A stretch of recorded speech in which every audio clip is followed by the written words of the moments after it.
Hello, and welcome to Unexplained Possibilities Podcast.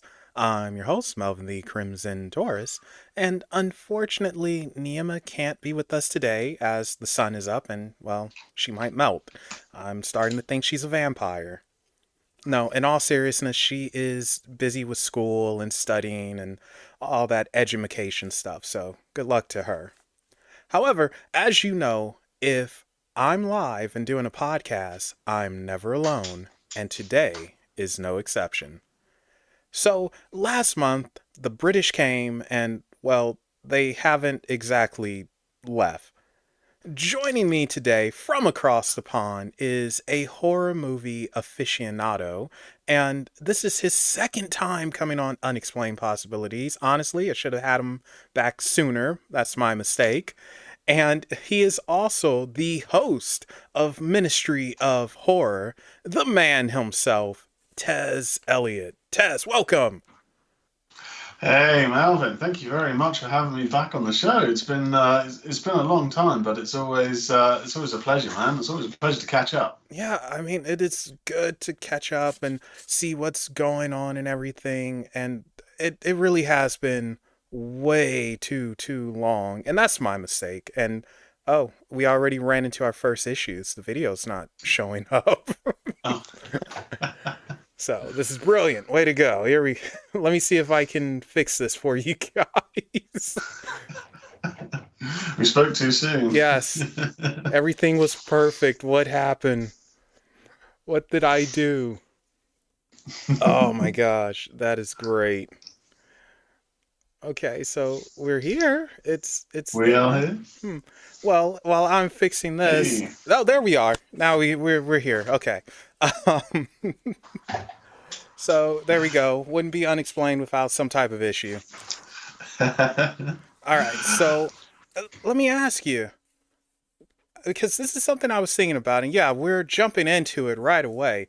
What makes a movie a horror movie? Because we have scary movies out there, like some slashers and really violent, gory things, but they're not considered horror. What makes a movie a horror movie? I guess the base feeling that I would associate with horror is fear. And then kind of alongside that is tension, edge of your seat, tense. And I mean, you can use tension for thrillers, of course, but they're kind of the initial things that I associate with it. And as you mentioned, there are horror films that are over the top with gore and whatnot, and you probably don't necessarily have the fear there. It's more the effects. But for me, I guess what I look for and what I consider key marks of good horror films are moments that just make you get like a bit of a cold feeling on the back of your neck, or where you're digging your fingers into the arms of your chair because you're on edge for the characters to hopefully get out of a scary scenario. Yeah, and one thing about horror, it gets worse before it gets better. it Mm. it's just like, oh well, this sucks. Oh, don't worry, it's not going to get any better for you, buddy.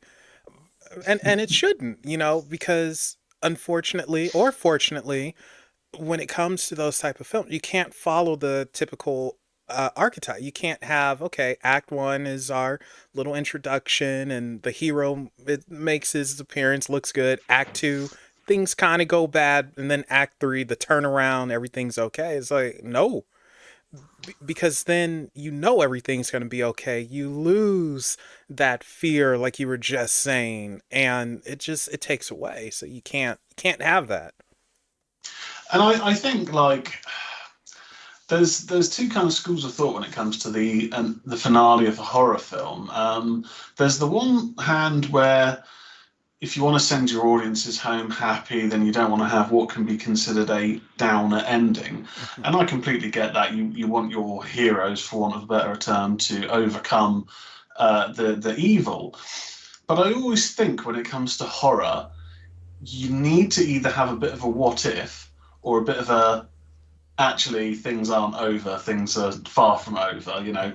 Michael disappearing at the end of Halloween, the original, the fake out dream sequence at the end of Nightmare on Elm Street, where you think Freddy's done for, has been vanquished, and then all of a sudden their car sort of turns into Freddy and he pulls the mum through the front door. Yeah.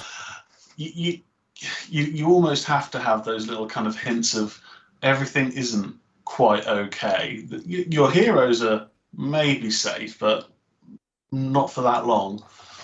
Yeah, I kind of like the subtle hints where it was just something that, like, this is just for example's sake. Let's say it was a black cat that walked by, and every time you saw a black cat, it meant the witch is going to come out and strangle you. And, you kill the witch and everything, and you see a couple of different cats, and you're like, oh, thank God, none of them are black. And as you walk by, you just see in the shadows this one black cat watching you, or something just subtle like that. I love that type of stuff. I think, like, it's probably one of my favorite more recent horror films, although it's probably coming up to 10 years old now, is It Follows. And I love the ending for it, where it feels as though they've defeated this being, this curse, but you can't be certain. And whilst it feels like, okay, well, they've passed it on to whomever, and our heroes are walking along the sidewalk hand in hand, but then in the distance there's someone walking behind them. Now that could just be a general person passing by, just walking on the same sidewalk, or it could be this entity that just follows. And I love that little, like you said, the subtlety. It could be nothing, or it could be that it's not finished. Exactly. And hello, Eddie. Hello, Kelvin. Welcome. Thank you guys for hanging out with us. Appreciate it. And it's funny you mentioned It Follows, because I was thinking about that. I said, well, that's one of Tezz's favorite movies, so I know he's going to mention it. Are you excited for the follow-up to that? I am excited to see what they do, and I like the fact that we've got the original writer-director back and Micah Monroe back. So I'm very excited to see what direction that goes in. I guess also kind of adjacent to that, the film that I'm just so hyped to see a trailer for is another Micah Monroe film coming out. I don't know if you've heard of this. It's called Long Legs. And Nicolas Cage is starring alongside her in it, but apparently he is chilling in this film. It sounds like a modern Silence of the Lambs, like those classic thrillers that we really don't get classic thrillers anymore. No, we don't. For whatever reason. So, yeah, kind of adjacent to whatever It Follows 2 is called. I don't know if it's got a title yet. Long Legs is one that I'm very hyped for. Okay, and Nicolas Cage, I'm going to have to look into that. Long Legs. Yeah. So now, okay, and you said Nicolas Cage, he's just supposed to be cool, not crazying it up. Oh no! When I say he's chilling in it, I mean he's supposedly he's terrifying in the film. Okay. Yeah, from the sounds of it, he is the antagonist. I don't know too much about the plot. I think it involves FBI investigation, potential satanic symbolism. So it's got, like, could it be a cult involved, or some sort of murder investigation with supernatural elements? So yeah. All right, so I'm really hyped for that. That's right up my alley, because I like the supernatural horrors. That's my thing. And unfortunately, a lot of times they get them wrong. They're a little too, and that's the price you pay for speaking to witches and psychics and all that mess, because it's like, oh, come on, that's not, no, you don't go counterclockwise when you're spreading blood, you imbecile. You make the triangle first, then it's one of those things. But I do like the supernatural horror stuff. But you know what? What's your take on the supernatural or paranormal away from the big screen? So, yeah, my view on the supernatural away from the big screen is it's kind of always been open-minded skeptic. And that is essentially, I try to think of quote unquote logical explanations in terms of if there's a bang in an abandoned building, I could think, well, that could be the building settling or whatnot. I tend to try and take that approach, but not be closed-minded. So many years ago, I went on a ghost hunt with my sister for her birthday, and I haven't been on one since, which is a real shame because I just, time and availability. But in that situation, I'd gone into it kind of thinking, right, okay, I'm here because it's my sister's birthday. I'll just play along, but let's see. And yeah, there were a couple of instances that I just thought I can't explain that. Something has occurred that there's a presence, and it has interacted with me, and I can't explain it.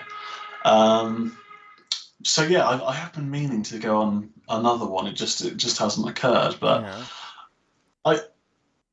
I think because I grew up watching things like the X-Files, a lot of there's a TV show in the UK called Most Haunted. I used to watch it a bit when I was younger. It's not been on the TV for a few years, but I would watch it, and quite often I'd think, oh, this is all set up. This is all whatever. But then there's that kind of interest of, but what if? What if something is occurring? I like Mulder. I want to believe. Yeah. That's that's my feeling on it. The what ifs is what gets me in trouble a lot because I find my brain wandering like, what if? But you gotta go next time Meryl and Lawrence go ghost hunt. You gotta go with them. You're gonna have to hook up with them and see, because you were here when they were on and in chat, and and Lawrence had his life-changing moment, and it was very interesting seeing someone go in real time from somewhat skeptic to a believer. And I want you to have that moment where it's like, I am 100% a believer.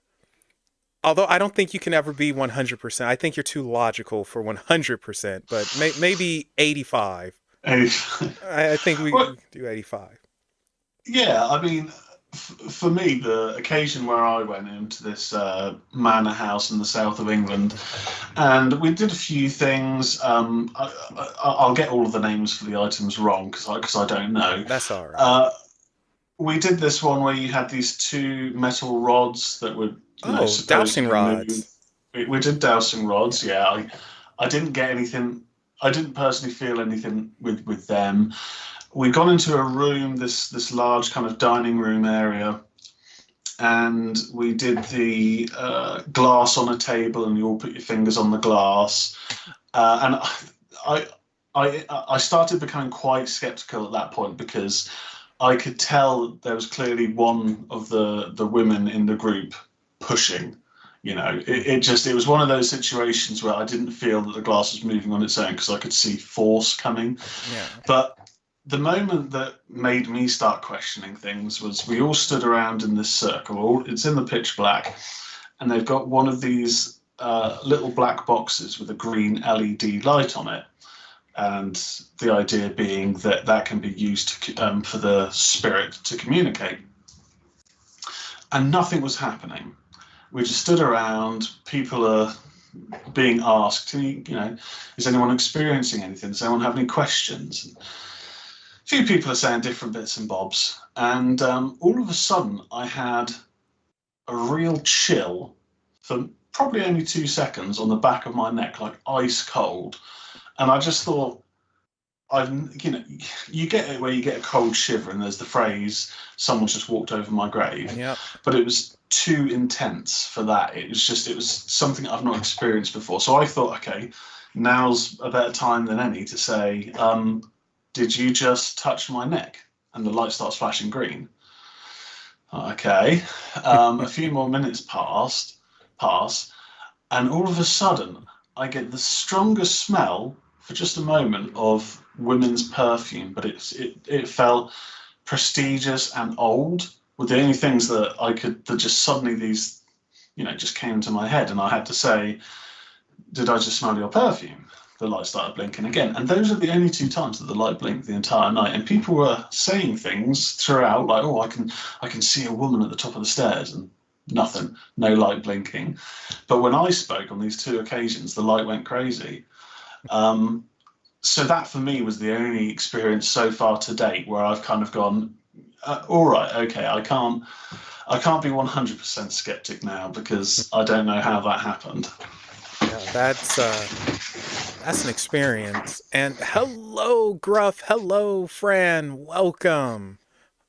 But yeah, that is an experience, all right, and a little crazy. Sometimes I think places when you go on the haunted tours, they overdo it a little bit, and I get why, because they do want people to have experiences, but at the same time, spirits, ghosts, whatever you want to call them, they work on their time. You can't control, you can't tell them what to do, and you can insult them, but here's the thing, do you really want to do that to something you can't see, you can't touch, you can't hurt, and it has all the time in the world? I mean, Yeah. like, you don't want to do that. Just be respectful. That's usually all they want. Just be respectful. And but yeah, it's a lot of exaggerations, we'll say. And I wish it wasn't. It's yeah, because people, they don't want to admit that a lot of times paranormal investigations, they're boring. You're walking around, it's dark, depending on the location, it's either super cold or it's really, really hot, and nothing happens for hours, and you're just do. They're boring. And but then when something happens and you can't explain it and stuff, you do get that rush and it's exciting. It's like so, but yeah. So everyone can know, paranormal investigations are boring. Sorry. I did have, and it's not specifically, I suppose, one incident, but I have had another situation which I guess I'd have to attribute to the paranormal. So a few years ago, I'd moved in with my dad for a couple of years so I could save up some money to buy my first flat and give him some company because we'd lost my mum a year prior to that. And I hadn't lived in this place before. It was a bungalow, so a single-story house, and it's not where I grew up. They moved there, in their later years, while I'd gone off and rented a flat in a castle, which is a whole other story. And I'd always noticed that there'd be these kind of weird sounds when I'm alone in the bungalow, in the house. And after a while, I would notice that in particular points in the house, I would get a sense of, I guess it's like the corner of your eye phenomenon, where it seemed like there was like a shadow image or like a small shadow that would appear in the corner of my eyes in certain spots in the house. And I'd always think, what was that? But there's nothing there. And my sister, because she's a huge fan of the paranormal, she always watches all of Ghost Adventures, which I've watched a few. It's a bit hit and miss. I'm not a fan, but there's some that are decent. And she'd said, "Oh, download this app." And I think, an app on your phone? God, of course, that's whatever. But it's one of the apps that they have a device for where it basically uses your camera, and supposedly when it goes over images of people, it has like a stick figure. So if okay. held your phone over someone, then they'd get like a stick figure over them. Yeah. It's mapping. Mapping. There we go. And I'd sort of put it on, went around the house thinking, oh God, what we're going to see here. And I'd gone into the kitchen, and it was in the kitchen where I'd normally notice these things, either the kitchen or my bedroom. And in just those two locations, there were spots near the oven where It would basically be like the height of like a child, because it'd be too small to be an adult. But there'd be this image, this like mapped out stick figure, just in certain areas, and you'd move away and move back to it, and it's gone. But you'd go to another location, and it's there, or in my room. And I kind of thought, how would a free app that I've just downloaded know the locations where I get this weird corner of your eye phenomena? Yeah, I don't know. that's kind of freaky, Tez. Well, my sister said apparently it's an imp, but I don't know anything about An that imp? sort of Oh wow, she's going the deity route. So I don't know if it's an imp or not. Although it's funny that you mentioned that, because not too long ago I was speaking to someone and they said that their friend was actually chased by an imp. And like, yeah, Oh. down the street there was this little imp chasing after him, and they were telling me they freaked out and were running for dear life. And they're not the type of person who just would say something like that. They Yeah. just wouldn't. And so could you imagine some guy just running from this little thing? I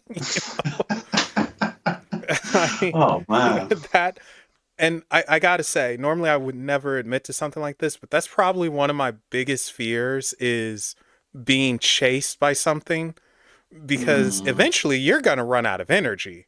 So hopefully it runs out before you do. yeah. And there are actually certain movies that I can't watch when a monster or something is chasing them, unless it's like Scooby Doo. I can handle that. That's fine. But you know, so for instance, Friday the 13th, when Michael is coming after someone, you hear that, and it's like, oh my Yeah. God. And he's not moving quickly, which makes it even more upsetting. It's like, dude, how can you not get away? And just that slow walk, and just all he needs to say is, I'm coming for ya. It's just, I can't handle it. Well, that's part of why I miss about some classic thrillers, because a hallmark for a good thriller for me is, and I guess it's maybe a bit more horror thriller than straight up thriller, is the chase sequence. So one that always sticks out to me, I think it's Brian De Palma's Dress to Kill, and there's a moment where a woman's being pursued and she ends up on a train, and just that whole sequence where you think she's got to a location where she's out of the woods, but then, oh no, this person is on the next train carriage over and is still pursuing them. And I guess it's that kind of like relatability of no one wants to be chased, no one wants to be in a situation where you're trying to get away, and that at some point you're going to get stuck, you're going to get too tired to carry on, and then what? Yeah. And it's a very real fear. And Fran just busted out. It Follows is a great example of that. Yes. So there we go. Yeah, and I think that's what makes certain movies so good, when they're able to get that real life fear and present it to you. That's how you know you're dealing with something. And that's probably why I don't like the overly gory things too much, because sometimes, like a good example is Saw. I think Saw 1 is amazing, like very psychological, really really good. And then Saw 2, not as good in my opinion, but still pretty good, psychological. Guy, what was he just said, hey, just talk to me, just talk to me. Yeah. And then you get the other ones, and it felt like it just became killing in unique ways just to kill, and it lost that psychological aspect to me. And it's just, ugh. What? Oh, go ahead, Tess. Yeah, it's basically that. I think, as outlandish as the Saw films are or have become, and that's not to disregard them, because I found, after doing a rewatch of the series recently for the horror show, that actually I've enjoyed the sequels a lot more than I expected I would, because I wasn't a fan after the second film, really, when they were first coming out. But I guess, as outlandish as they are, the first film, like you say, it's the psychology, and it's also there's nothing to say that this couldn't happen, that this is too far removed from something being possible. You know, the guy's motives, yeah, it's their deranged way of going about things, but you kind of understand his plan and the traps that he was doing in the first film, all incredibly nasty, but possible. And you know that what tends to happen with these horror franchises, and it's not necessarily a negative, but I think when it comes to the fear element, is they become less, not so much relatable, but less, I suppose, feasible. You know, that the hallmark becomes, if it's a slasher, it becomes the kills. Or like with Saw, it becomes the elaborate traps and the kills, because they're the things that stick out when you talk about the sequels. But they almost move away from the fear because we're now just focusing purely on one aesthetic, and you know the story can sometimes become a bit secondary. And that's why the first ones tend to stick out, because they feel a little bit more real. Yeah, that's a good way of putting it. It's sort of odd saying that, but yeah, you kind of want more realism in certain types of movies to elicit that fear, that emotion, and to where you could say, "Oh my gosh, what if this happened to me?"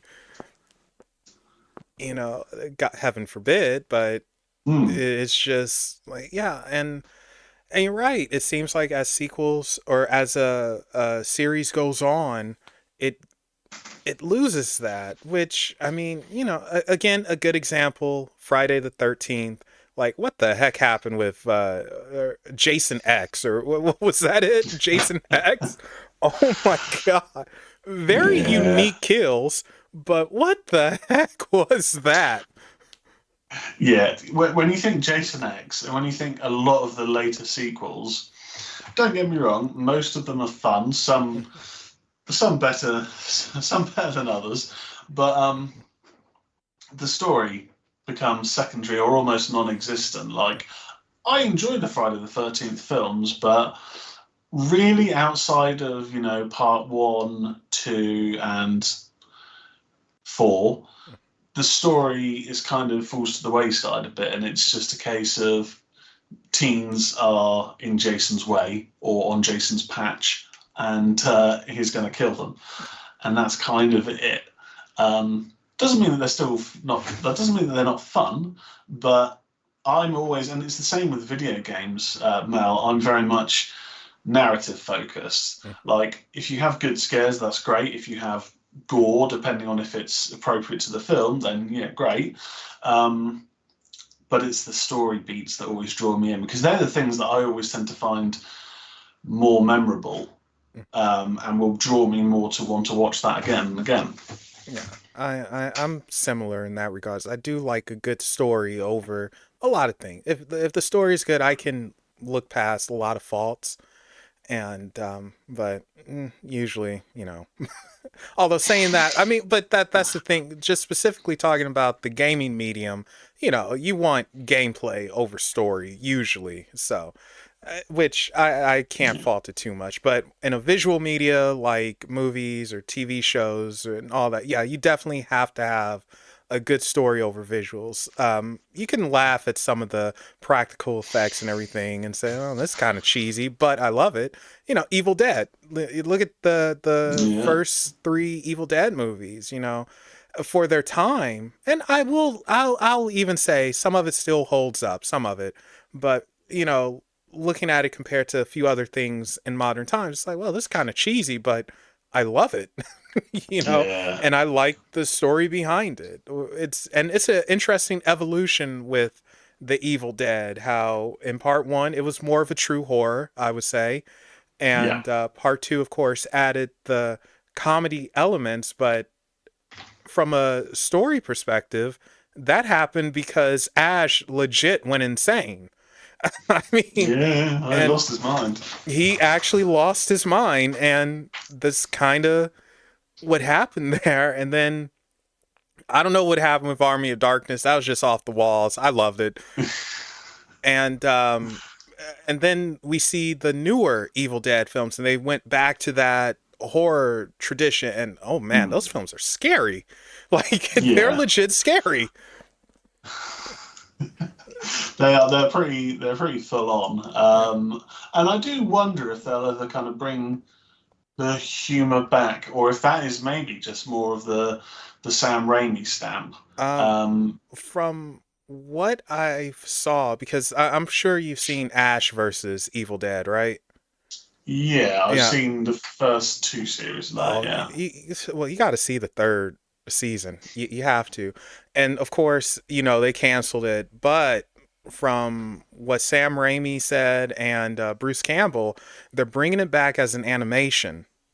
Oh wow. Yeah, so they're going to bring it back as animation. So the humor is going to come back. And honestly, I think an animation will suit it. And the fact that Bruce Campbell is going to actually voice Ash since he retired, playing him, I guess, in live action, it's something. So Yeah. I am very much looking forward to that. But yeah, so there you go. And okay, so Fran says story also builds tension because it helps draw you in, and if it connects you to the characters, you'll feel their struggles more. Definitely agree.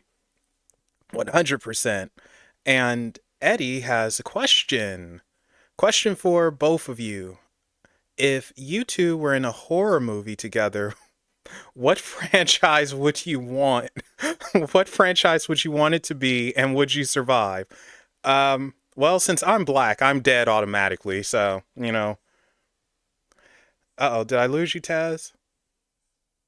Oh no, what happened? Did my internet go out?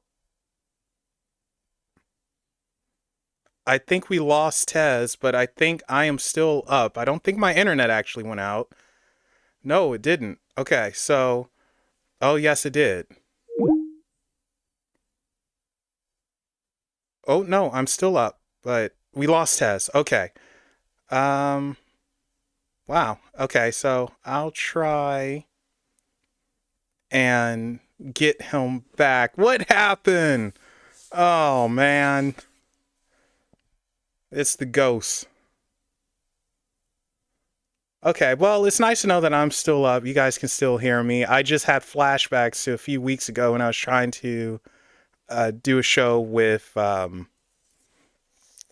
Kayla, and just everything kept going wrong. Let's see here.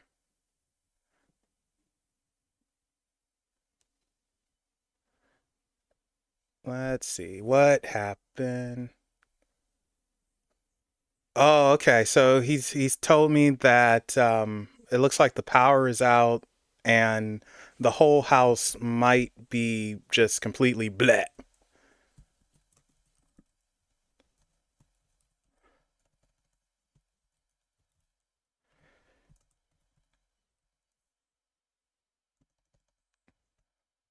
Okay.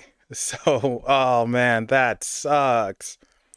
Right when we were getting into the heat of it, that must have been a ghost saying like, "Nope, this isn't happening." Like stop it, cut it, end it. Uh-oh, Eddie, I think he might actually have a situation now where he has to survive. He's living a horror movie now.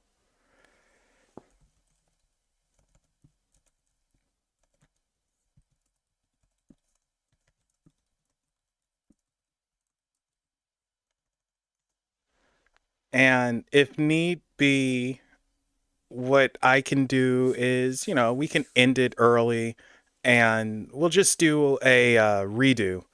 And that will probably be, if not next week, then week after, something like that. No big deal. We can we can fix this. We can make it right. But in the meantime, thank you guys for being here. Really appreciate it. Hope you're enjoying, and hopefully, we can get Tez back on. So raise your hands and send him your power. He needs your energy. and do some spirit fingers while at it.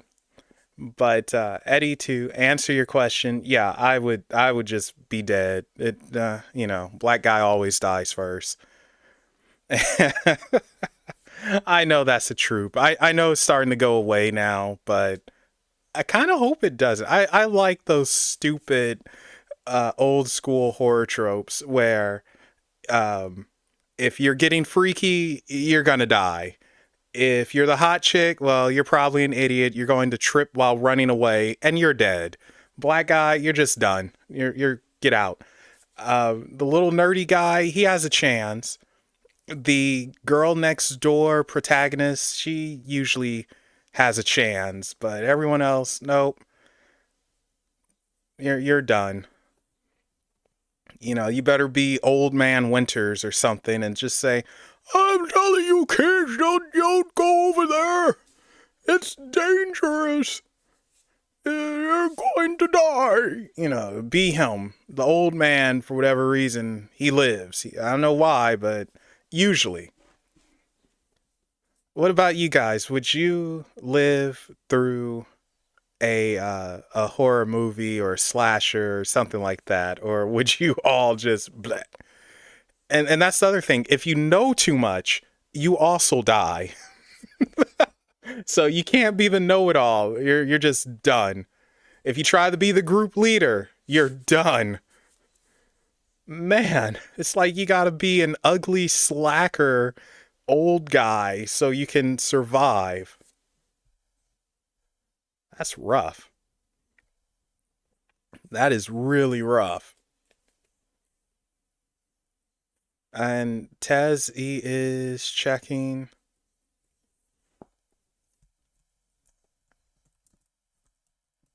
Okay, so he might come back via his phone.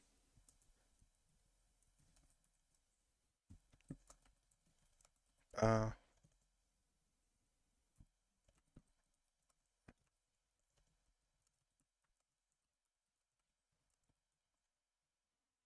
okay, so we should have him back in a second. So, hold on. Let's see.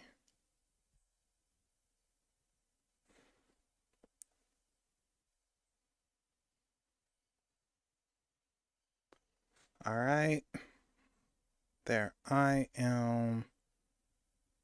Oh, I'm gonna have to redo the windows, aren't I? Gosh darn it. Yeah, I am. Okay, well, I'll figure that out when we get there. So you guys will watch that happen in live time.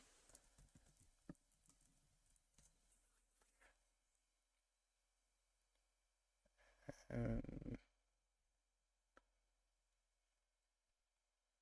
let's see.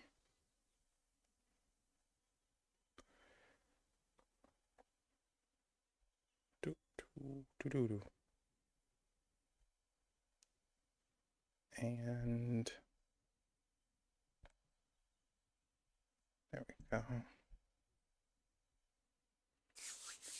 Okay, so fingers crossed he's able to join. He's working on it. And then we'll get the show back on the road. Might go a teeny bit longer. Normally, I try to make these about an hour and 15 minutes, but because of the intermission, we'll say I'll go a little bit longer than that.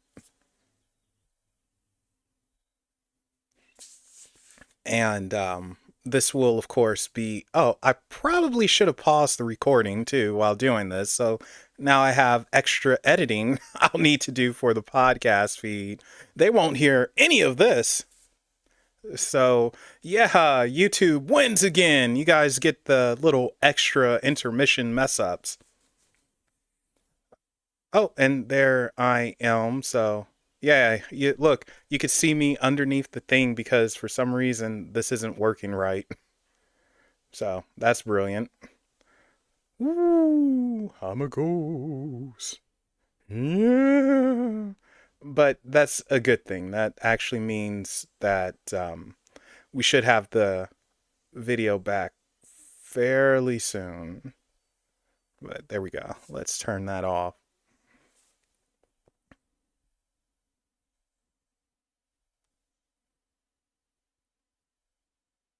What did Fran say? Okay, so the whole slow zombie scenario would be survivable. It goes bad in film and TV because they act like they've never heard of them. We have knowledge, so they not build numbers fast enough. You know what? With the zombie thing, I think it depends on the zombie. Now, if you're talking about like the classic zombie stuff, yeah, that's very survivable. They're not going to move very quickly. Although zombies make no sense to me because you would think after a few weeks they would just decay and die. Or, well, they're already dead, but decay and dead more. So I don't really understand how they're so strong, how they're capable of moving and all that. But in modern day, they've changed zombies up a bit to where they're very quick and they chase after you, and they're adding a little bit more science to it and making them more like parasitic and viruses and all that, where nope, the body is still alive, it's not actually decaying, it just looks gross. And yeah, so the more classic zombies, I think that's survivable. Modern zombies, yeah, we Houston, we'd have a problem.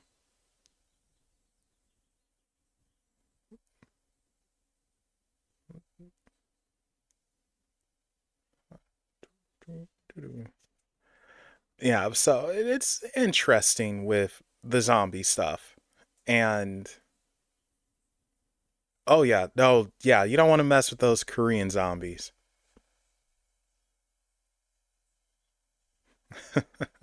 I need to watch Train to Busan again. I probably butchered that name as usual. I'm terrible with names, but it happens. Now, what I think is also survivable is things dealing with summoning a demon and stuff like that. And this could possibly be me saying this since I speak to people who work with demons all the time, and I know how demons work. I know what you actually need to do to try to invoke them, evoke them, and quite honestly, most demonic entities really don't care about you. It's like they're probably not going to show up. They got better things to do than try to. Oh, cool, the power's back.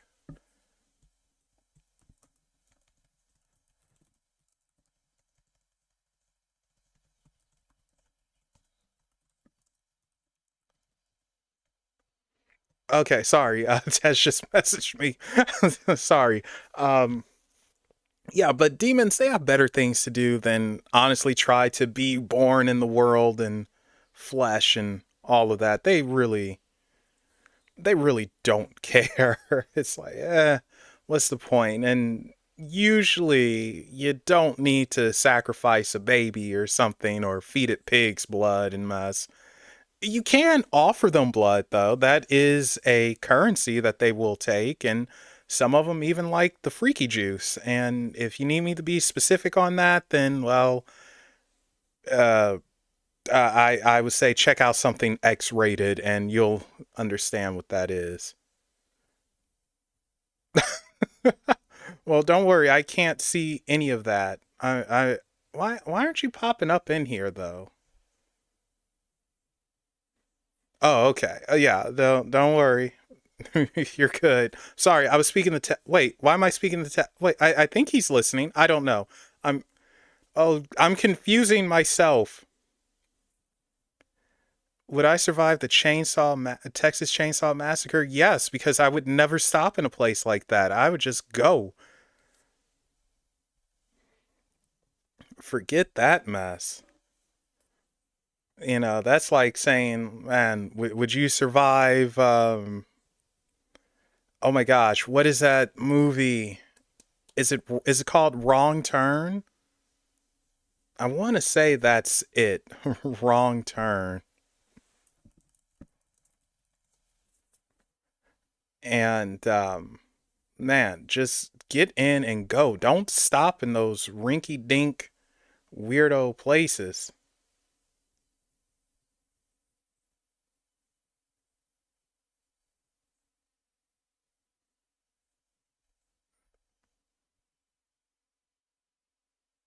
1 second, guys.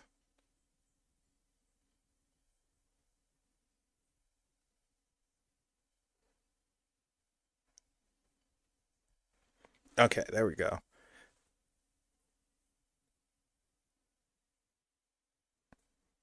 Yeah, just go, man. Just don't don't stay in places like that. That's insane to me. Oh, Tez, you're back. Oh my goodness, I'm sorry about that. The imp must have got into my systems. Yeah, something did. Jeez, Good welcome back. Lord. Right after Eddie asked us, like, would you survive a horror movie? You survived! Yes, proof. So, what the Oh heck? my word. Again, Yeah, all of a sudden just everything went dark. And yeah. so it was either the ghost messing with you, or yeah, you entered into a horror movie and you lived. So I'm happy you lived. And man, how did you do it? How did you escape? Lots of running back and forth up downstairs trying to figure out what was going on. Maybe Oh a my swear word goodness. or two. Yeah. Well, unfortunately, my girlfriend then went to have a look at the fuse box and did her magic, which clearly I just didn't know what to do. And voila, we have power. Okay, so way to go, lady. Oh Thank you, yes. thank you, Tess's girl. Okay, so we got to go back to Eddie's question, um, and he asked, where was it? I got to scroll up here. Ah, here it is. If you two were in a horror movie together, what franchise would you want it to be, and would you survive? And my answer is no, I would not survive because I'm the black guy, and we just blip dead. So, Tez is on you. Um. So, what franchise what franchise do I think I'd survive in, or would I want to be in? Which one would you? Let's see. Oh, wrong thing. Uh, if you were in a no, it just said, oh, would you want to be in, and would you survive? Oh God. Okay. I think I would probably say Scream Mhm. on the basis that there's a lot of self-referential moments relating to horror. A lot of I mean, I'm not normally a fan of meta, wink to the audience in films, but there's a lot of that in the whole Scream franchise, which, knowing the rules of horror, I think would be beneficial. And also, quite a few people get stabbed a lot in those films and still live. So I think that there's then a chance that I might actually, see the credits roll. So I think Scream, I'll say. Okay, you're using logic here. Like, even if I don't get away and I get stabbed, I still have a chance. Yeah, there's especially in some of the later ones, there's some moments where you just think, I mean, just getting stabbed once would probably be enough to kill people, especially the knives that Oh they have yeah, in those those. films. Like they're big sort of like combat knives. Yeah. And yeah, there's I think well at the start of the 2022 Scream, Jenna Ortega. She gets mauled at the very start of that film, and she's alive. And the latest one, she gets stabbed in the spine. It looks like, Ooh. and it's fine. Oh, So okay. They didn't make her a head on a stick. no, no, but not far from it. But she Yeah. was still, cuts a couple of cuts and bruises, and that was it. Yeah. 10 points. Whoever gets that reference. Um, but yeah. Okay. So that's interesting. So yeah. Okay. Very smart choice. Would Scooby Doo count for me? Would that be considered?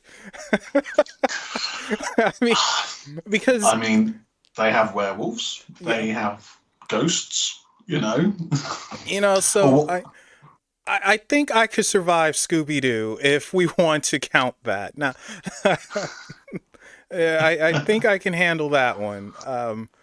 And yes, it was a Wolf Creek reference. Yes. So, oh, that disturbed me so much. Oh, I'll make him. Australian Yeah, Australian horror is on another level. I'll make him a head on a stick. Like, oh gosh. One of my good friends is Australian. Rose. She was my first co-host here. That girl is crazy. It's like, if you're a representative of all of Australia, I see why that country is crazy. Like, uh, everything over there already wants to kill you. Then you got this nut. She's over there. I'm gonna go swim with the dolphins. Like, what do you mean? Like, this chick legit goes to the beach, jumps into the water, swims out into the ocean to swim with some dolphins. Oh my god! What?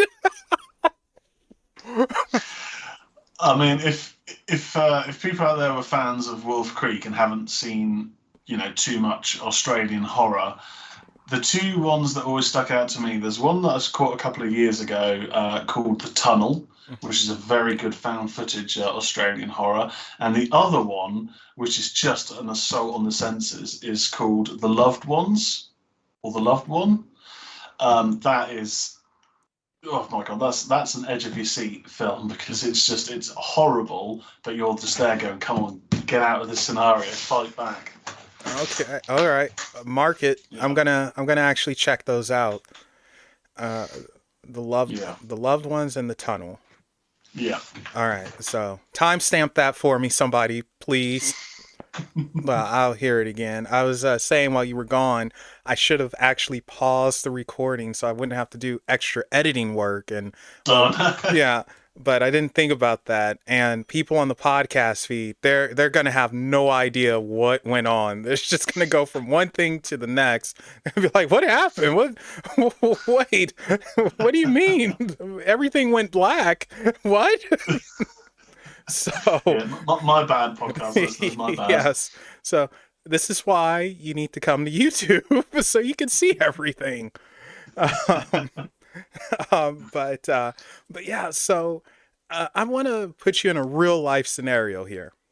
Hmm. Would you ever consider going to a satanic ritual? They're not what you think they are portrayed in the films, but an actual satanic ritual. So I I would probably say yes, on the basis that, I mean, obviously, I don't want to assume the practices are the same and all that, but quite a few years ago, out of curiosity, I did read the Anton LaVey's Satanic Bible, just to kind of go, well, what is all this about? And I did find it quite interesting in terms of, it was very much like, you have this view that Satanism is killing and murder and blah, blah, blah, but a lot of it was basically do what makes yourself happy, Mm-hmm. Christianity has all these rules and all that stuff. So I found it interesting. I think I'd be interested to go along and watch, but only on the basis that I know that nothing's getting sacrificed, because I'm not a vegan, but even if it's animals, I'd be like, no, I don't want to see that. I don't want to see that, and hopefully it's nothing more.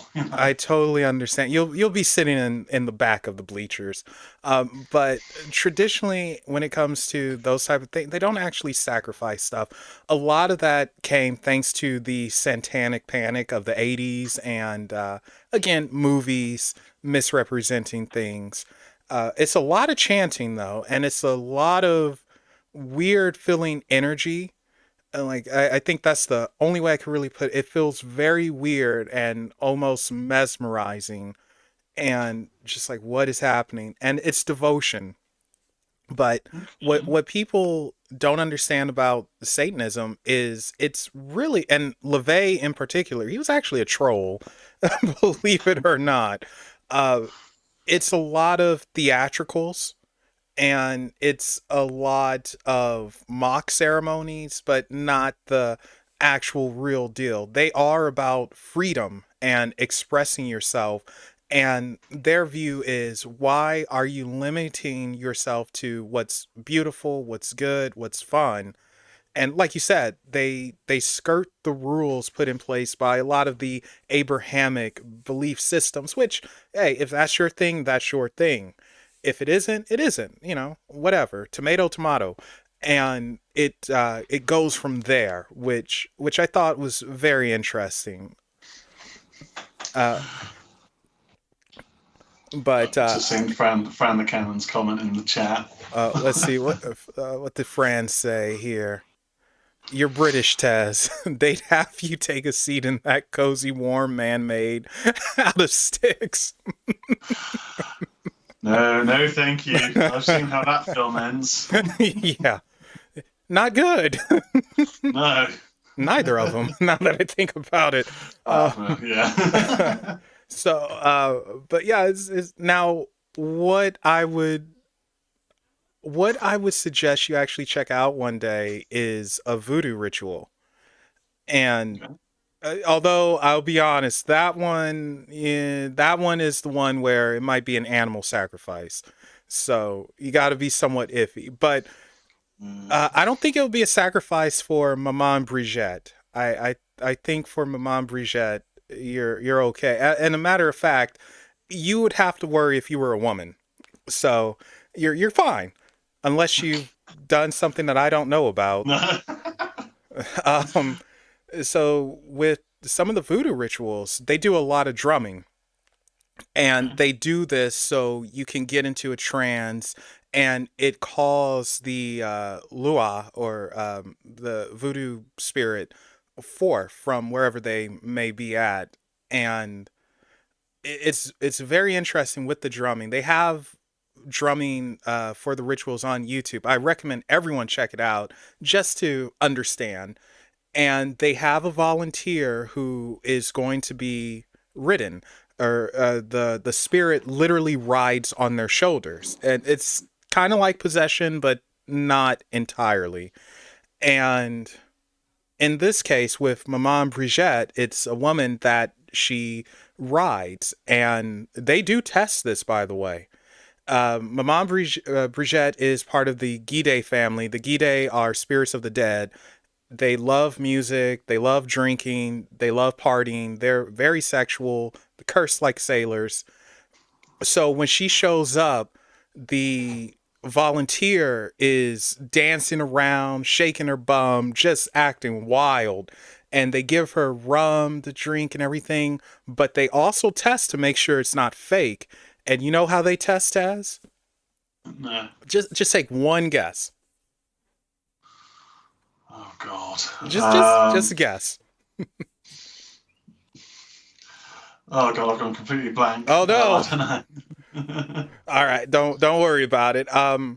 They get peppers because Maman Brigitte, she loves peppers, like the Okay. hot, nasty, will kill you peppers, and God. they give these peppers to her, and she just eats them, just oh yum yum yum, just straight up. They give her the pepper juice. She not only drinks it, she pours it all over her. Oh my God. Oh, it gets even worse. She'll then get peppers and the juice and everything and put it up her hoo-ha. Whoa. Yes, that's how they test. And if you're faking, you're going to have a bad day. Oh my God. So that now you don't necessarily have to see that voodoo ritual, but that's the one that I know doesn't involve animal sacrifice. But Uh, I mean, speaking about like satanic rituals or sacrifices and such. Well, what's your kind of view on? And this only popped into my head because they sort of play on this a little bit in the plot of Late Night with the Devil. What's your kind of view on all the conspiracy theories and mysteries about? I think it's called Bohemian Grove, the elite location where I've been things there. happen. Oh, really? I've actually, well, not in the place, but I passed by when I used to live in Northern California, and a lot of it's exaggerated, in my opinion. But there also is something to it. It is very weird. It is a weird energy in that area. I don't think they go there anymore, though. I want to say it's closed down or something. Like, I don't think they actually go there anymore. But it is a very weird area. It's very isolated, and I think a lot of it is exaggerated because I'm assuming you saw one of Alex Jones' documentaries on it, Mm, where he snuck in with the camera and everything. And yeah, it's weird. I can say that it's very weird. It is eerie. Some of it's exaggerated. Do I think they're doing rituals to a god or anything like that? No. I think they are a lot of rich people who do weird, eccentric things because they're rich, they're powerful, yeah. and they can. But the mock ceremonies and the things with the owls are very interesting because owls have a connection with witchcraft and aliens. Mm, So that's where it's like, well, it might be something to this because it goes into a theory that a certain group of aliens came down and they gave a certain bloodline power, and it's like as long as you have this bloodline, you will have power, and you will be in control, and you will be the elites. No one else will. So yeah. it's odd. I know that's not a real answer to your question, but that's the best I got for you. That makes sense. I think a lot of it's exaggerated, but then I do think it's a little something to it, and it is something weird there. Like that whole area is just odd. Okay, okay, yeah. Yeah. Hmm. What's your thoughts on it? Um, I mean, whenever I hear any conspiracy theory, my head automatically thinks, the whole sort of tinfoil hats, and Hmm. people are always assuming that the government are up to this and that, and secret cabals and Illuminati and all that stuff. Like, I don't pay too much mind to that, but again, that's because I haven't seen or heard anything where I think, okay, that seems legit, that seems implausible. Um, Yeah, I think I I agree with you in terms of it does seem like it's probably just eccentric rich people doing odd things because they can, because they're rich. Um, I don't necessarily think too much about it being, you know, actual satanic rites or things for Satan. I think it's probably just very powerful people being a bit weird. Yeah. And hopefully it's just being a bit weird and it's nothing worse. But yeah, it's interesting though, isn't it? Because especially for something like the film Late Night with the Devil, where it kind of plays into there being these rumors, and is there any truth to these rumors about the elite being in satanic groups? Yeah, I find it all quite interesting. Well, part of that also comes from the urban legend or legend of making a deal with the devil at the crossroads, Mm, and that oh gosh, what's his name? I always get these two mixed up, but I think it was Robert Johnson that yeah. that story gets credit for because it's another Johnson whose name is escaping me at the moment, but I think it's Robert Johnson was the one originally, and it said that he went to the crossroads, met the devil, and the devil said, "All right, here you can play music better than anyone else, the blues. Just give me your soul, and here you go." And I think for 7 years he played, and was he one of the first? And is it the 27 Club? I think so, yeah. Yeah, where musicians they die at the age of 27. Very odd. That is something that's really Mm. intriguing to me. Uh, now, don't mean to harp on this, but that story, that origin, actually goes back to, believe it or not, voodoo with Papa Legba. Okay. Papa Legba is the uh, Lua who shows up at the crossroads. He is the one who guards the gates. And oh, Mel's here. And he's the one who lets spirits in, out, whatever. But on the flip side, he has a counterpart, Kaifu. And if Papa Legba guards the gates of heaven, what do you think Kaifu, if he's the angry counterpart, what do you think he guards? Which gates? Okay, So yeah. it's very interesting there, but he's found at all crossroads. He can speak every single language, but he doesn't necessarily make a deal to take your soul. That's Christianity putting a little twist on it, but yeah. So, but fun stuff, nonetheless. Yeah. I recommend everyone look into it because, and before we started streaming, I was telling you about my little thing that I want to do with the voodoo story, and Mm. voodoo is extremely misunderstood, misrepresented in movies, unfortunately. And I mean, like, let me ask you, do you think that is truly intentional to make it something more scarier than what it is, or is it from just ignorance? I think it's kind of a bit of both, and it's probably a little bit of the ignorance has then led into let's play this up for scares, and let's take some of the myths surrounding it, or let's take certain elements and then push that to the front to give it this kind of um,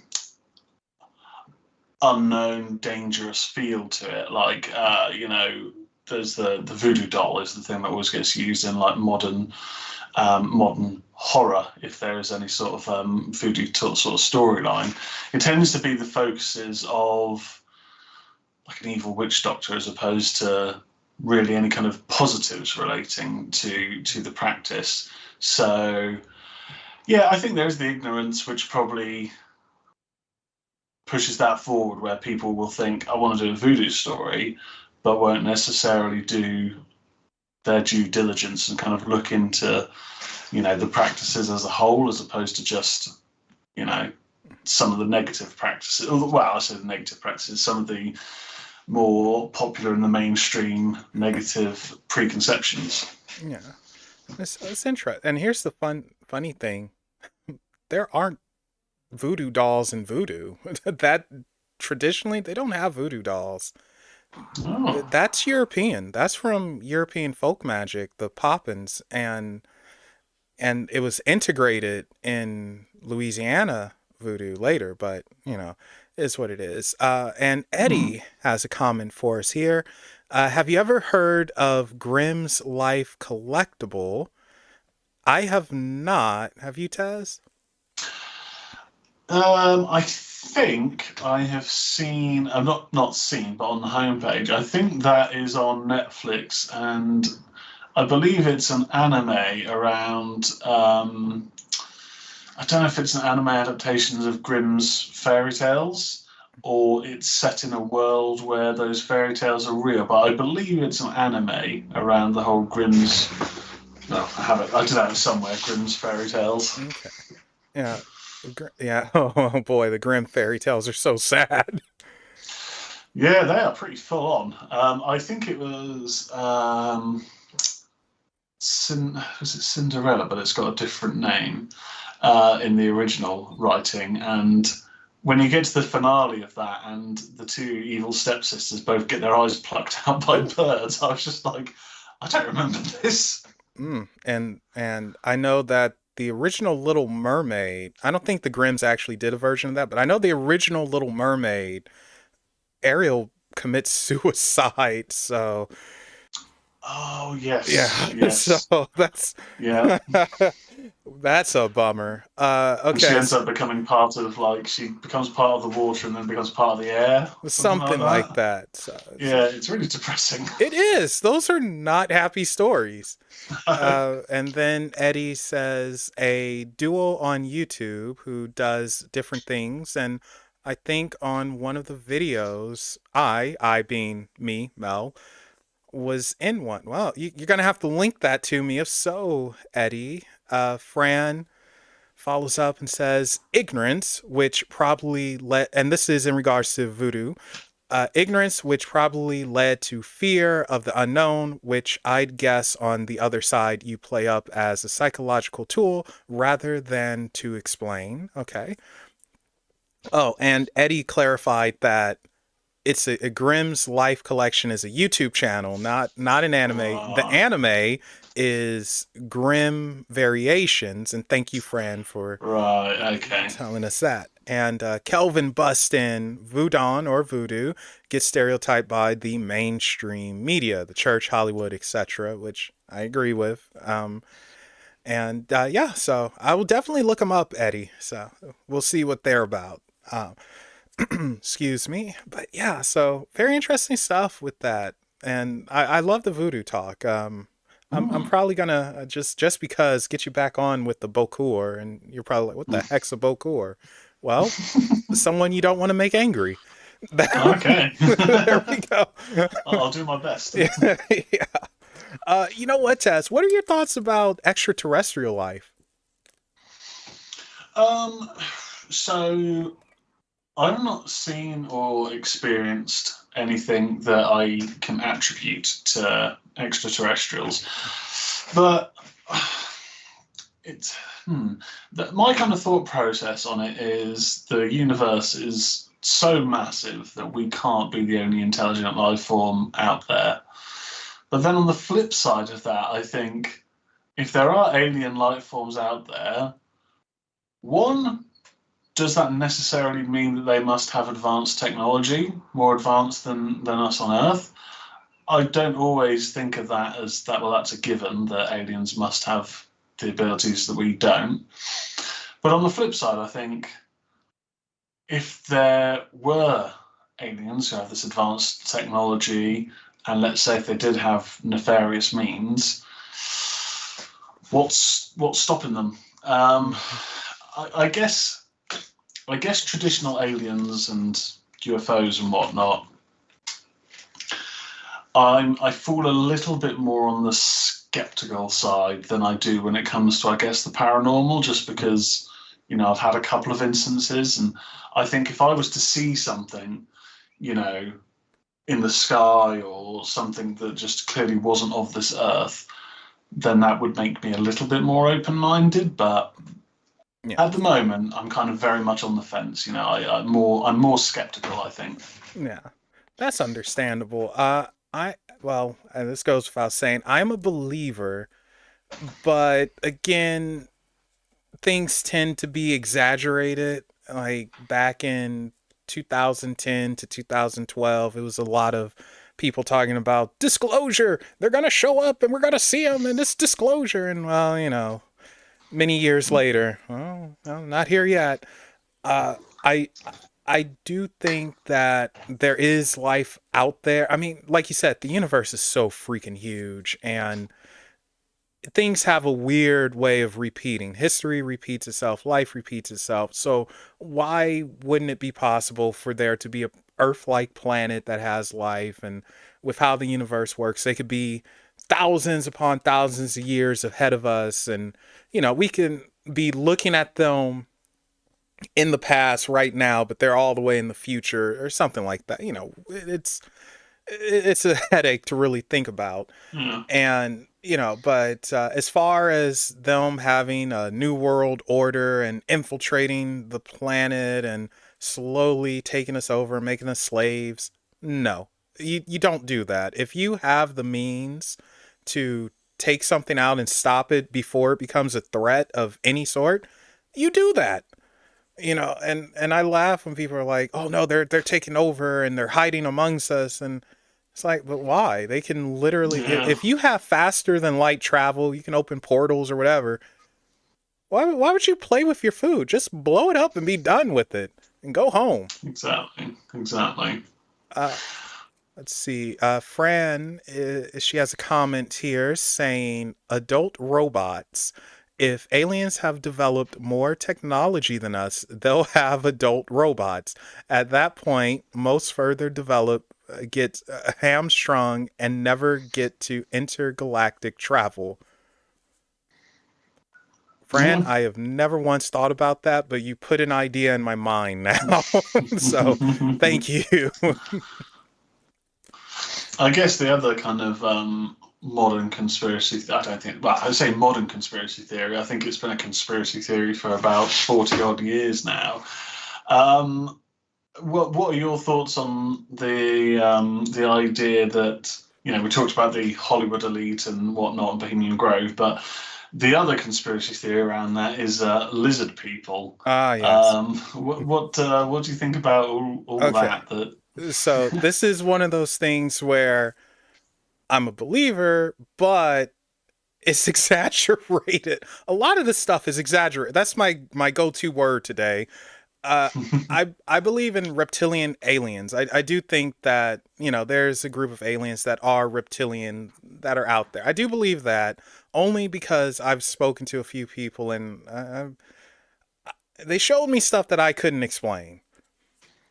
But apart from that, the hollow Earth theory is usually where the lizard people go to. No, I'm not a believer in that. I don't believe they're in government and they're shapeshifters and they're gonna choke us. No, I don't. I don't believe that one. Do I believe that there's some extraterrestrial group that are similar to reptilians or whatever? Sure. Do I think they have infiltrated the planet and come from the hollow Earth or whatever? No. So that's a big one. That one has been around for a minute. I want to say a Twilight Zone episode started that. Yeah, I was just thinking it would have to be the Twilight Zone, or either it came from, or this show drew inspiration from it. But wasn't there a show called V, Yeah, which V. was like reptilian aliens? Yeah, yeah. That was actually a really good show. Mm. I recommend it. The original was very good, and even the remake when it came out a few years ago in the 2000s, it wasn't bad. Ended way too early, but Mm. yeah, I definitely recommend V. Yeah, And yeah, it's very good. and you know what, Tez? You asked for something special, Oh something I yes. wasn't expecting at all, and we're going to oblige this. So, you guys, take a guess for what Tez asks for. Just real quick. You're gonna have to go quick. Now, I know there's a bit of a lag here, so.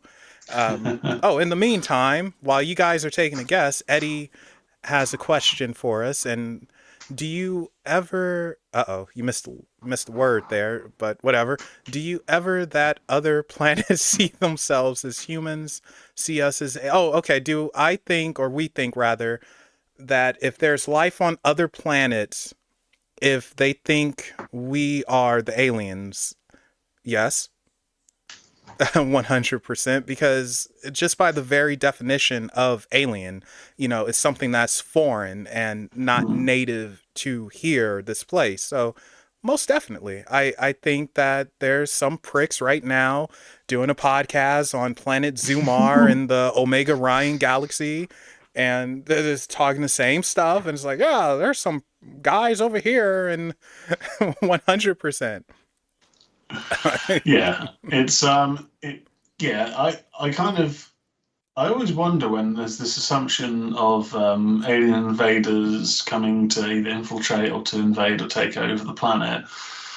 Um, what's to say that these other life forms don't see Earth, but maybe don't see what's going on Earth and think, oh, that's a planet that looks like it has life on it. What if they try to come here? What if they try to come to our planet and whatnot? And they would look at us as the alien invaders.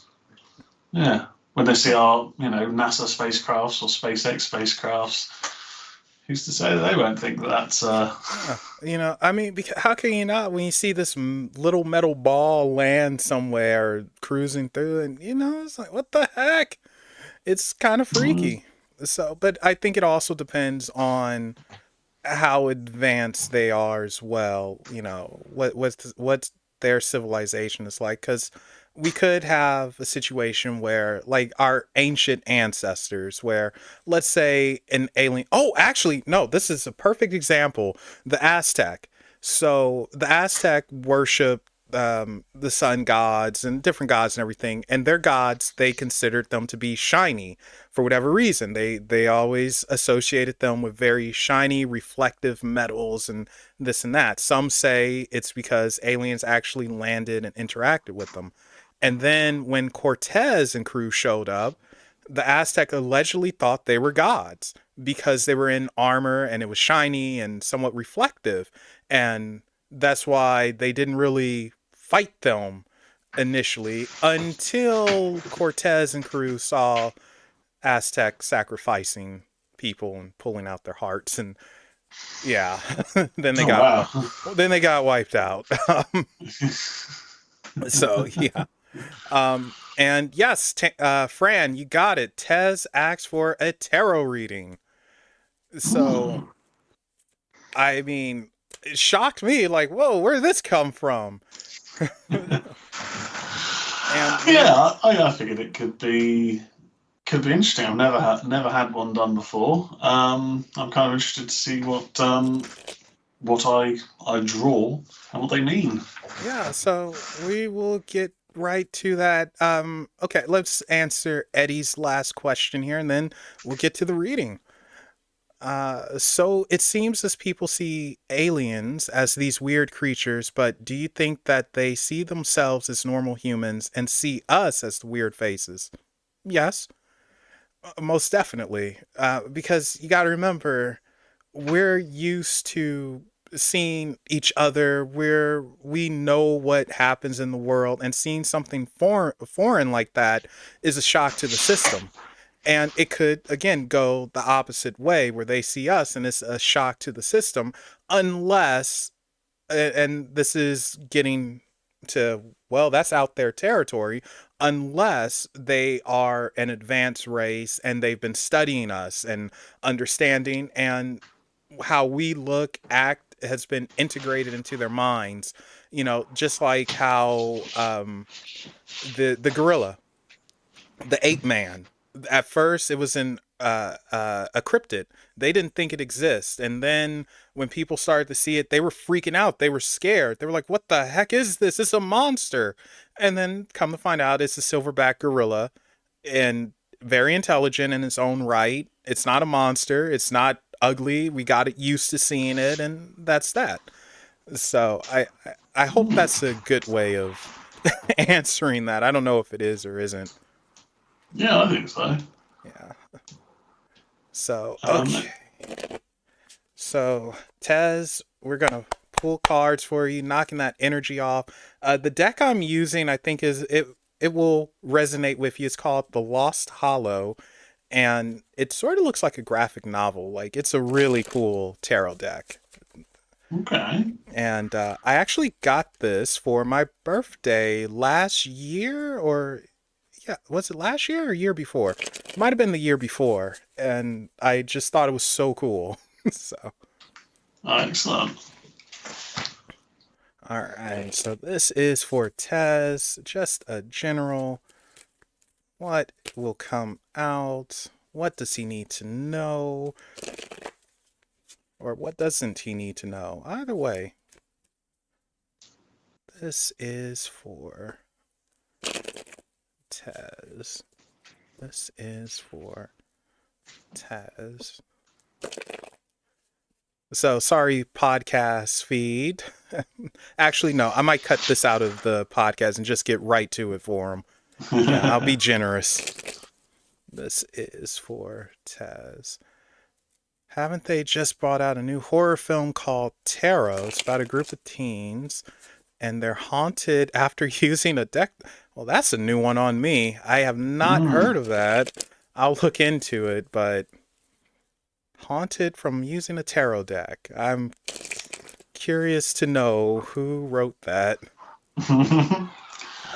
Is there any superstition regarding? Because I've seen the trailers, and the idea in the trailer is that you can't or shouldn't use someone else's deck of cards. Hmm. Um, is that a thing, or do you reckon that's just been written for the film? Um, it's partially a thing, because it's going into energy work, but essentially you don't want someone's energy to imprint on your cards because you don't know where they've been, you don't know if they're positive, negative, and it can throw off your energy and your things. So Okay. it's something to it, partially to it, but will you get haunted or chased down?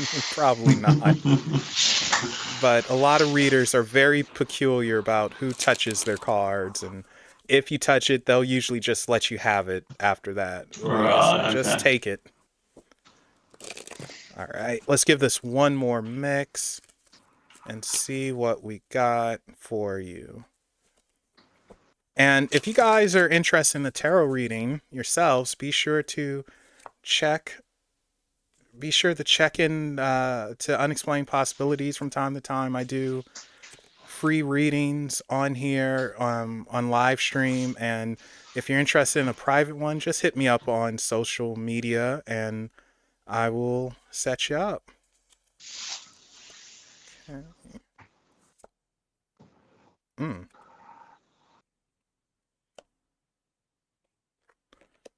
One more.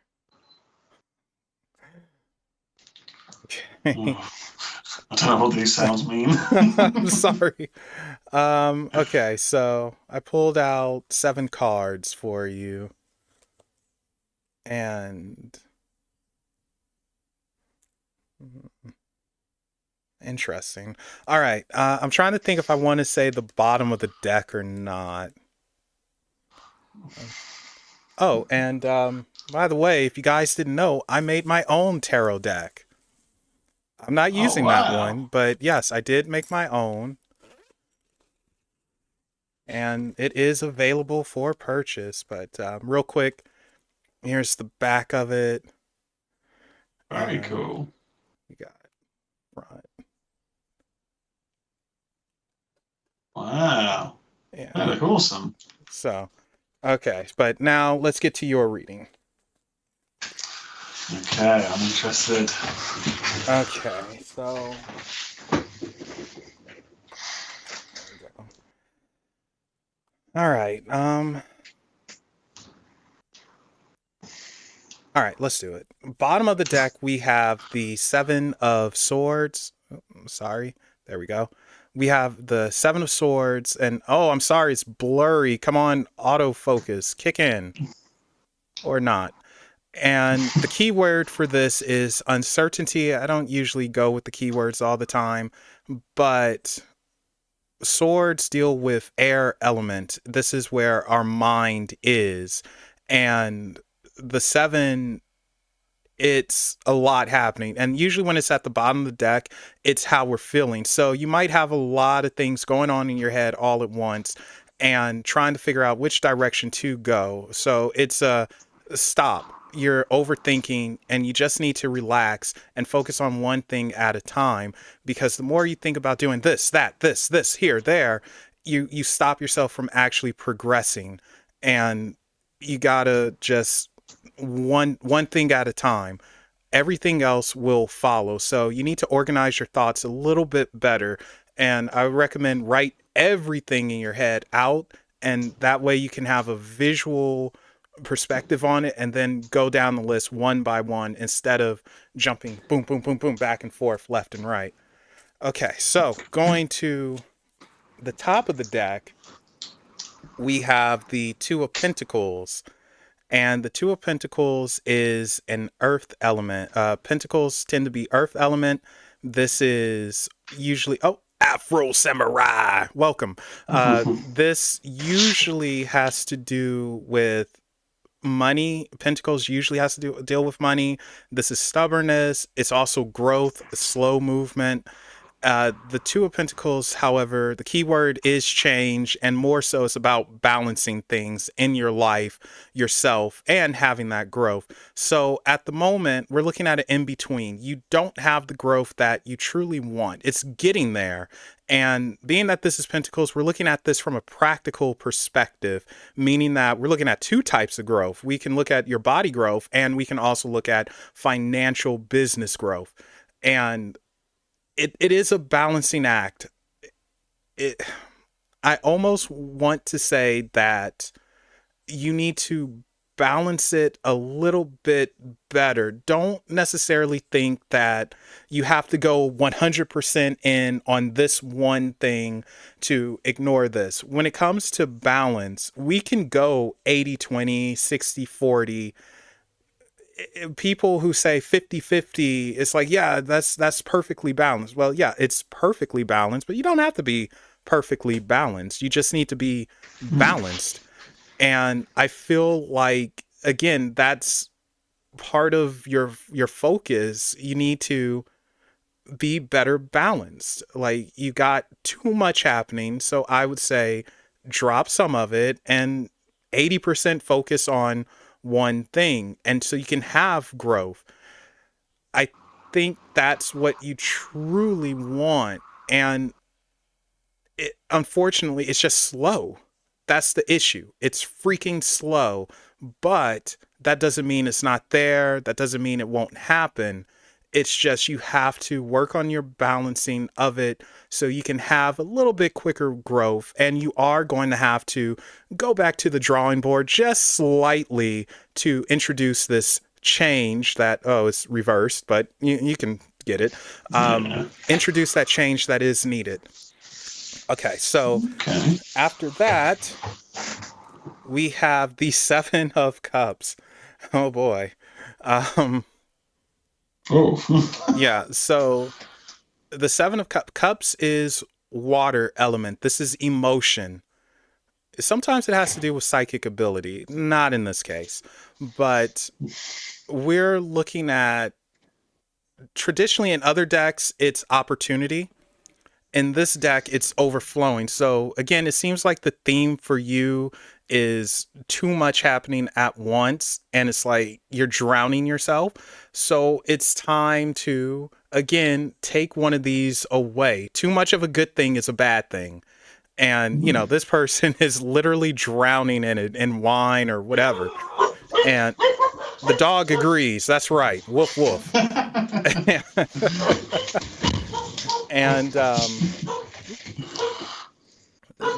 And you need to, again, take a step back. It might even be time for a vacation and just relax a little bit, get stuff off of your mind, because it can affect you emotionally. And I don't want to see you break down or anything. And I mean, I doubt you're probably like me, where you just swallow mess, like, "Oh, I'll get through it, and then eventually you get mad, and then you punch a clown or something. So I mean, I don't know where a clown's coming from, but I feel sorry for him if he crosses you. But you do need to probably take a step back, take a break from things, and have a small reset, because it's just too much happening, and it's going to drown you and stress you out. And it's just like, I can't. Even if they're all positive things, you still need a step back, because, like I said, too much of a good thing is a bad thing. Yeah. Alrighty, so now, and I hope you don't mind that I'm going somewhat quick for this. I hope that's okay. Yeah. All right, so now we go back to the Pentacles. We have the Four of Pentacles, and the key word for this is power, but again, I don't really... Sorry, I just read what Fran said there. I don't really care for the keywords too much. With the Four of Pentacles, sometimes it's holding to ourselves too much and not being part of the group, not expressing what it is that we want. You're going to have to open up. You're going to have to open up to someone, let them know what's up, get out some of the emotional mess, and just kind of let it fly. And and be a part of things. So you need to socialize a little bit more and be prepared to step out of your comfort zone. That will also be very good for you with the Four of Pentacles. Also, you really are going to have to make sure that you don't isolate yourself in work, because then you create this, again, I don't want to sound too spiritual, but you create an energy and an aura around you where some might even say it's like, oh my gosh, you're just kind of difficult, and you're just brooding, and unless you're Batman, you don't need to brood. So I would be aware of that. Don't get too caught up in your work, and definitely, join the crowd, socialize a bit more, get out of your comfort zone, exit out. Okay. Okay. All right. So next up, this is an interesting one. We have the Five of Swords. The key word for this is defeat. Don't take it literally. Yeah, don't take it literally.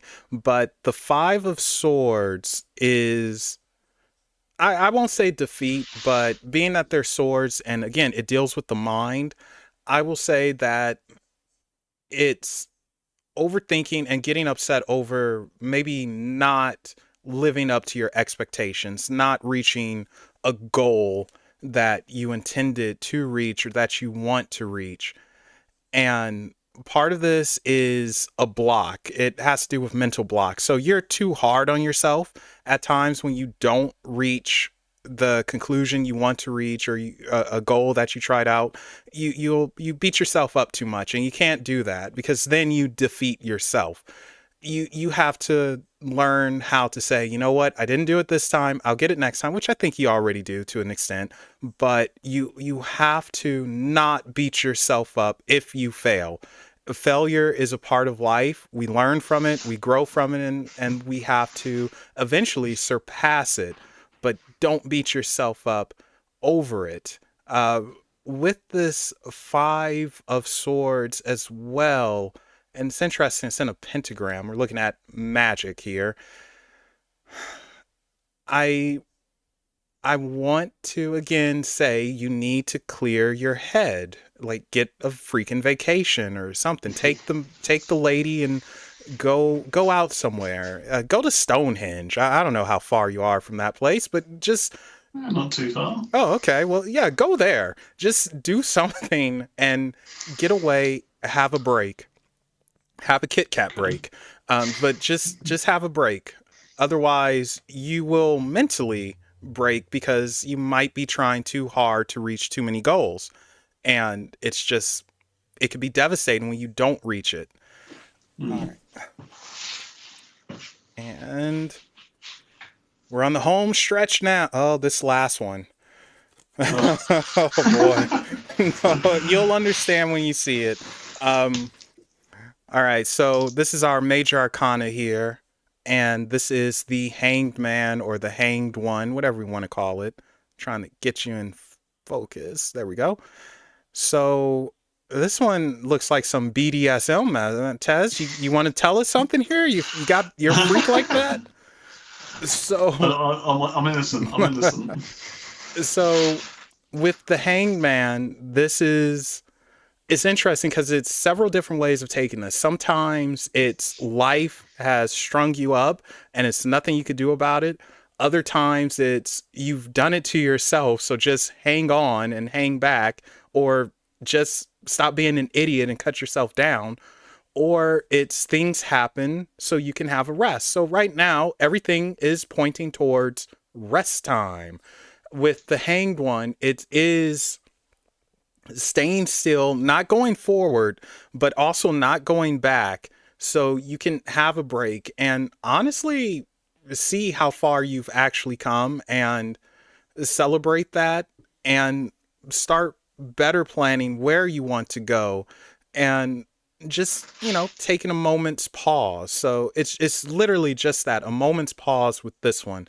This one doesn't feel like you're trapped. Sometimes people are trapped and it's nothing they can do. This doesn't feel like you're trapped. It just feels like you need that moment's pause so you can recognize where you've come from, even if you haven't reached the goal that you wanted to for tomorrow or whatever. It's fine. Look at where you've come from. So that's why this guy is here. It's trying to tell you, take a pause and really take in all that you've accomplished, where you started, and just know that you're still going to go places. It's just recognize everything else first, those stepping stones. So this is an interesting one. I like this one. I like this one, especially after the Hangman. It is the Six of Wands. And I know she's looking a little beat up in a wheelchair and everything, but this is such a positive card. So wands are fire element. It's our passion. It's our creativity. It's where we're going, where we want to go. And this is victory. Oh, get back in focus. The Six of Wands is quite literally victory. This is you after having your moment of pause, reflection, and changing things up a little bit. You go forward into victory. Now, it comes with some sacrifices. That is something that you're going to have to understand. You are going to have to make sacrifices. You're going to have to let something go. But it propels you forward to victory, to where your passions are. So be prepared to find a lost passion and be prepared to actually achieve that mess with that passion. Again, you're gonna have to sacrifice. Something's gonna go, but it's okay because you get there, you have your victory. It feels good, and I want to say that we're looking at a celebration here, so it's going to involve more than just you. This is a group victory. Everyone celebrates with you. You might have the main idea that you push forward, and it's celebrated with a group. So you're not going to be alone in this victory, but ultimately it's your victory. So you could be selfish and say it was all me if you want. And finally, we have the Ten of Swords. So I will say this, tens are always endings. And this one came out in reverse, but I normally don't read reverse cards. But yeah, I'm pausing for a reason because it's kind of a disturbing card. But oh, wow. I think it'll fit the horror theme very well. Whoa. Yeah. So this is our 10. Jesus. Yeah. It looks bad, but it's not too bad. The Ten of Swords is letting go. Even though the keyword, get in focus, please. Go. Get in focus. Or not. Fine. The Ten of Swords is letting go of pain, letting go of hardships, letting go of the past and what doesn't work for you. So if you're hanging on to stuff, let it go. Like, just drop it. It's not going to do you any good. Don't try to worry about mess that you can't change. Tomorrow is another day. And this is also saying that the burdens that you have, your worries, don't worry about it. Live your life, because you're only going to give yourself a headache, quite literally, with this chick. You're only going to give yourself a headache by worrying about what could have been, what should have been, and what it wasn't. Make sure you're not carrying extra burden and let go of that pain. It hurts for now, or it might hurt tomorrow, but again, in the end, it doesn't matter. You're not going to take it with you. You don't need to take it with you. Don't worry about failures if that's happened. Don't worry about not, making weight or something. Whatever. You'll do it next time. Don't carry that mess with you into the future. Let it go. Tomorrow's another day. Sun comes up. It's going to be a beautiful day. And ride the waves, man. There you go. Some California terminology. Yeah, so there you go, Tezz. that is your reading. Well, thank you very much, Mel. Thank you You very are much. welcome. It's quite interesting because hearing each of those cards, I kind of thought, okay, I can see what that could relate to. Yeah, it was pretty eye-opening. Pretty eye-opening stuff. Wait, what, Eddie? Why does that card kind of look like an old CM Punk picture? I don't know about that, Eddie. But yeah, so hopefully not too bad for your first tarot reading. But No, that's really cool. yeah, so but I hate that I have to go so quickly, just for time. Of course, yeah. And but yeah, so that is the Lost Hollow, one of my favorite decks, and yeah, I figured it was perfect for you with the imagery. Yeah, those are some cool looking cards. Like I really like the designs on them. Yeah, and but yeah, I wasn't expecting that 10 though. That's the one where it's just like, oh. So let's see. It's another one in here. I'll show it off another time because it is pretty much time for us to end, unfortunately or fortunately. I don't know. People might be annoyed. But yeah, I hope everyone enjoyed. I really do. And I thank you all for joining us. Tez, though, when and where can people catch you live and doing your thing?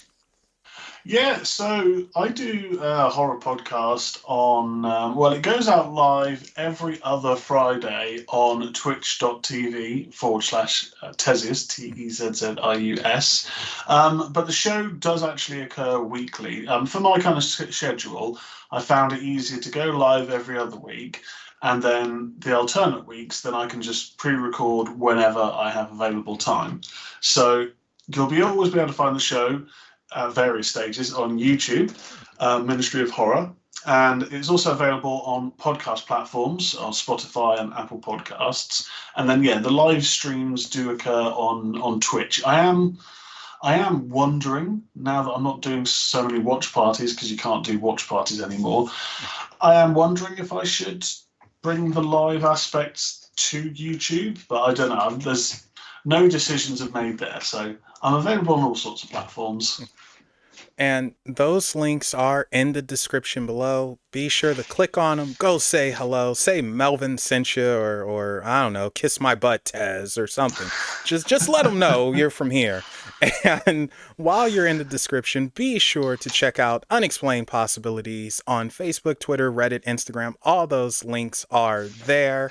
And as for what's coming up for Unexplained, oh, nothing too much. However, I will be a guest on Adius Dade's podcast, Apocrypha. I don't know. He has a weird name for the show. I will be a guest next Friday at 5 p.m. PST. So if you want to know more about me and the tarot cards that I made, be sure to join us next Friday, 5 p.m. for that. But with that said, Tess, thank you so much for coming on. I really appreciate it. I hope you enjoyed.